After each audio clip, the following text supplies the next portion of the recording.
তারেক রহমান ভাই মুস্তাফিজকে আমাদের দলে দিয়ে দেন, আমাদের অনেক বড় ভুল হয়ে গিয়েছে। দর্শক, মুস্তাফিজকে নেওয়ার জন্য তারেক রহমানের কাছে কল দিয়ে কি বললেন কলকাতা দলের মালিক শাহরুখ খান, তার কথার জবাবে কেমন উত্তর দিলেন তারেক রহমান, এসবের বিস্তারিত জানতে ভিডিওটি না টেনে শেষ পর্যন্ত দেখার অনুরোধ রইল।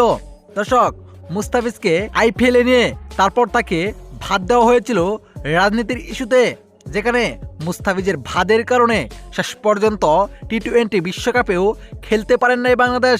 কেননা বাংলাদেশের কথা ছিল যে একজন প্লেয়ারকেই তারা নিরাপত্তা দিতে পারবে না, তাহলে গোটা দলকে কিভাবে নিরাপত্তা দিবে ভারত। এই ইস্যুতে শেষ পর্যন্ত আর বিশ্বকাপে খেলতে পারেন নাই বাংলাদেশ। তবে বিশ্বকাপ প্রায় শেষের দিকে।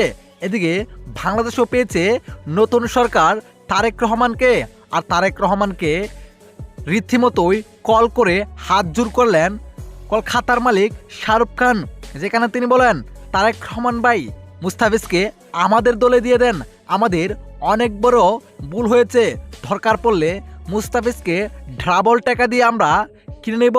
কিন্তু তারেক রহমান তার কথা জবাবে বললেন এটা কোনোভাবেই সম্ভব না, কেননা তোমাদের কারণে আমরা বিশ্বকাপও খেলতে পারেন নাই, আমাদের ছেলেরা বিশ্বকাপে যেতে পারেন নাই, তোমাদের জন্য আমাদের ছেলেদের ও বাংলাদেশের গোটা ক্রিকেট প্রেমীদের স্বপ্ন ভেঙে গিয়েছে, আমি কোনোভাবেই দিতে পারবো না, তোমরা অনেক বড় ভুল করেছো, যা এখন পস্তাচ্ছ।